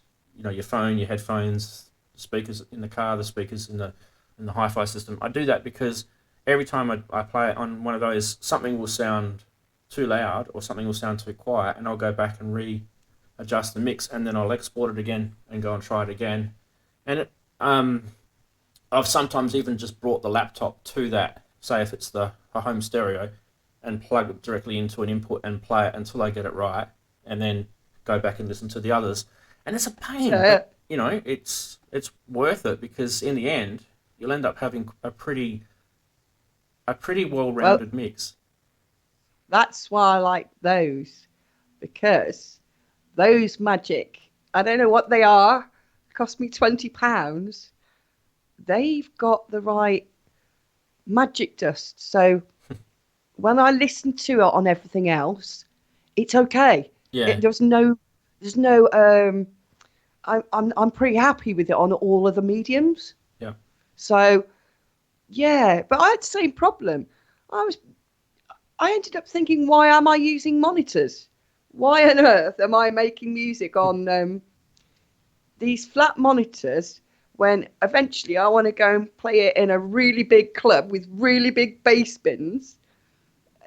Why am I? It's not even the same kind of situation, is it? Well, there's the other thing too. I don't know if you guys have listened to my music, but I'm very big on stereo space, and I even go to the point where I actually do 5.1 stuff as well. So my mixes are very spatial, because I'm a bit of a stereo freak. So, but if you go to a club, you're going to have half your track missing, because a lot of the stuff at clubs is mono.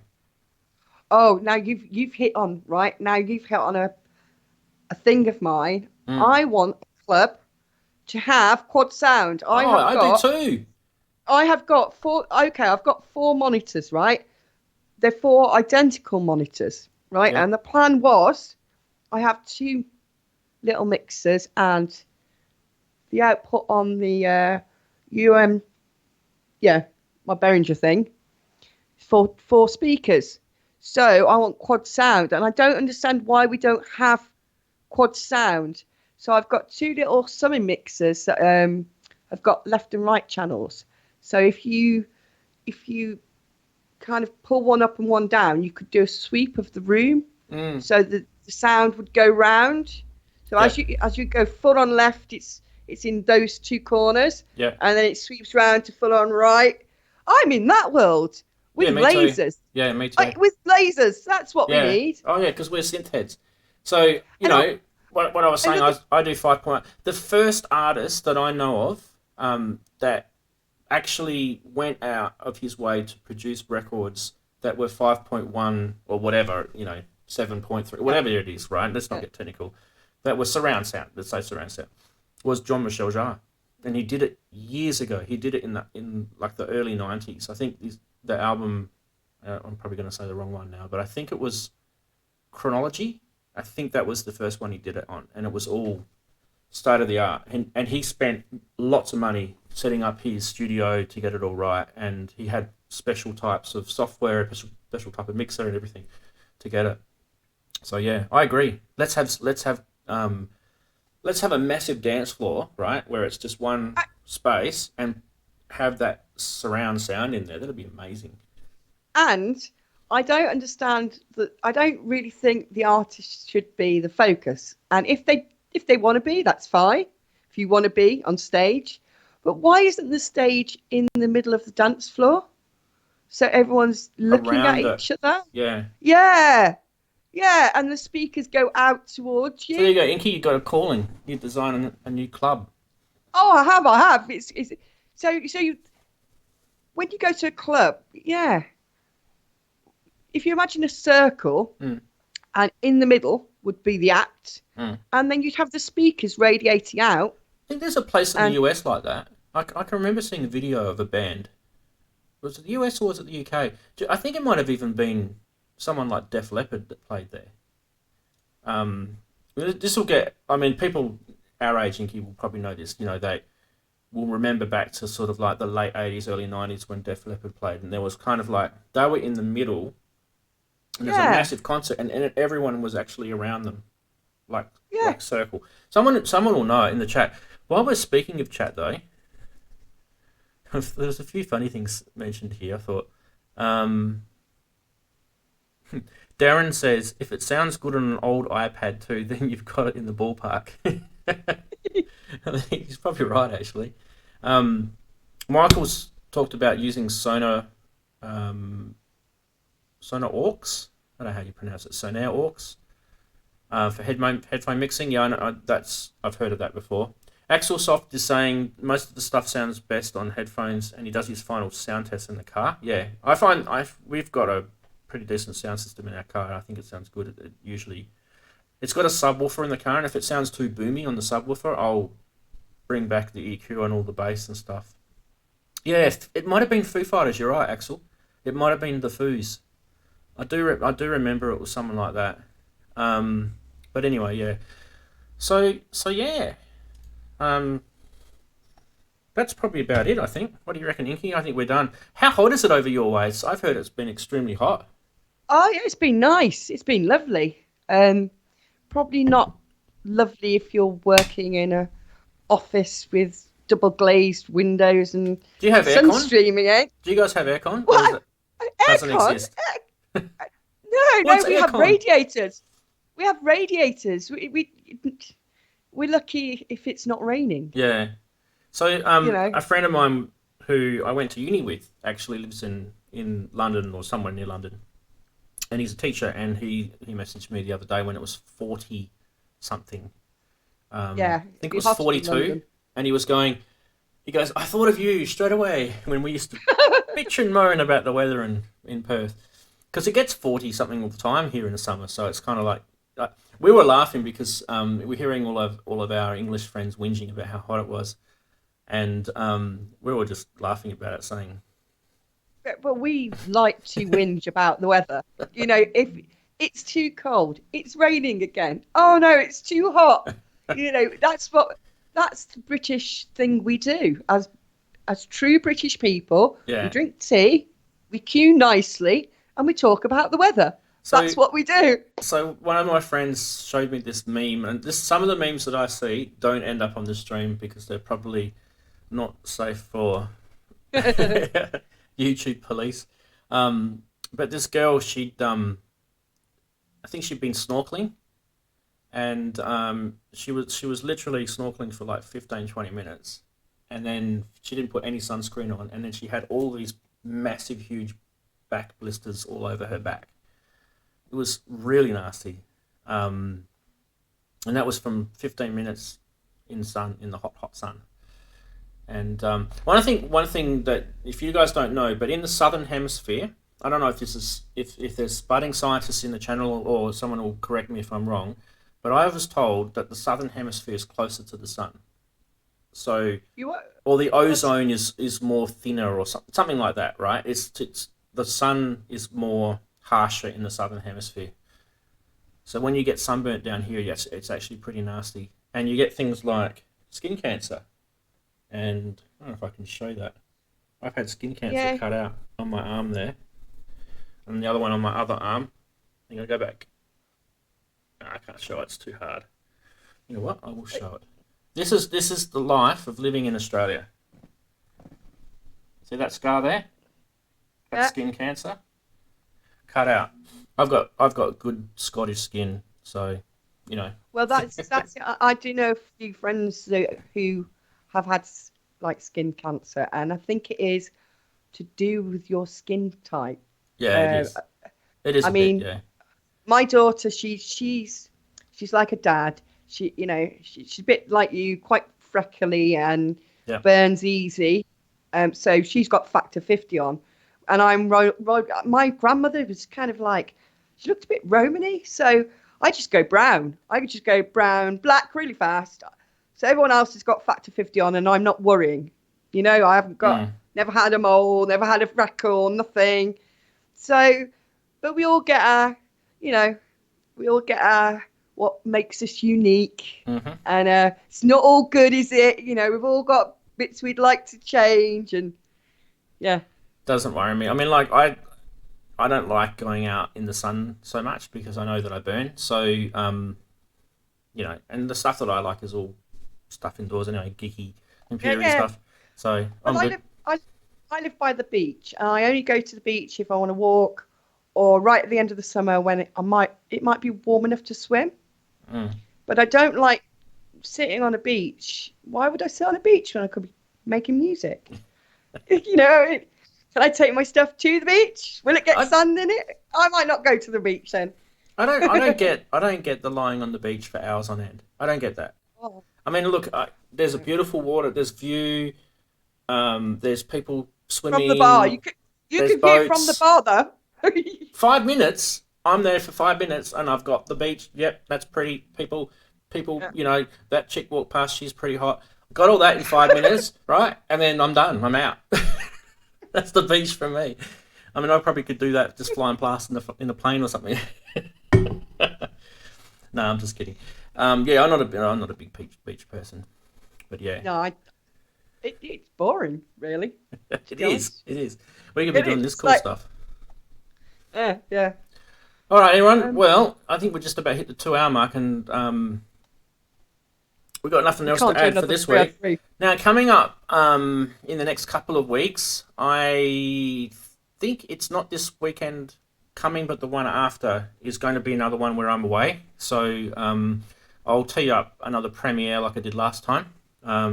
Unfortunately, I can't be here, so we'll do a premiere. I'll actually be able to be around for the premiere, so I'll be in the chat room for that. I just won't be able to do a live stream because I haven't got enough time to plan for it because I'm not around. And then so next week I want to try and get 2 people. So Inky's always been awesome how she can come on. So we'd like one of you guys, or if there's someone you know, to try and get someone else. So Darren was saying that he's got his camera working, so Darren could be you, Darren. So, maybe plan for next week, see how we go. Now that you've got your camera. It's pretty easy, isn't it, Inky? Yeah, it's just Skype. It's just like Skyping someone, except that the whole world is watching you. Well, don't let that affect you or anything. Well, I was really, really nervous the first time. I mean, I was sweating. I was thinking, I need the toilet. I was going to bits. And then the second time, I was a bit nervous. And then you said, we've been here for 3 hours. And I was like, I know.